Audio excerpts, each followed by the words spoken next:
Hi hello everyone ఈరోజు పచ్చిమిరపకాయ పచ్చడి ఎలా చేశానో ఇప్పుడు ఈ వీడియోలో చూద్దామండి. ఫస్ట్ గ్రౌండ్ నట్స్ తీసుకొని అవి బాగా వేయించేసుకున్నాక తర్వాత పచ్చిమిరపకాయలు కూడా తీసుకొని అందులో 1 టేబుల్ స్పూన్ ఆయిల్ వేసుకొని బాగా 2 మినిట్స్ బాగా వేయించుకోవాలండి.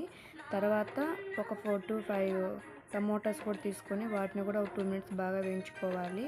ఆ తర్వాత బీరకాయ ముక్కలను క్లీన్ చేసుకుని బీరకాయ ముక్కలను కూడా వేసుకొని 4 to 5 మినిట్స్ బాగా వేయించుకోవాలండి. నేను ప్రతి ఒక్కటి సపరేట్గా వేయించుకున్నాను, ఎందుకంటే ముక్కలు అనేవి బాగా వేగుతాయని వేయించుకున్నానండి. ఆ తర్వాత మనం మిక్సీ జార్లో ఫస్ట్ వేయించుకున్న వేరుశనగలని గ్రైండ్ చేసుకున్నాక పచ్చిమిరపకాయలు బీరకాయ ముక్కలు మాత్రమే వేసుకొని రివర్స్లో పల్స్గా తిప్పాలండి.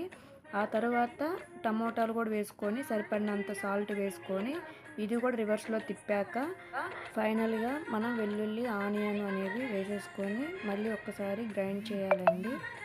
అప్పుడు మనకి పచ్చిమిరపకాయ పచ్చడి అనేది రెడీ అయి ఉంటుంది. వీడియో నచ్చితే లైక్, సబ్స్క్రైబ్.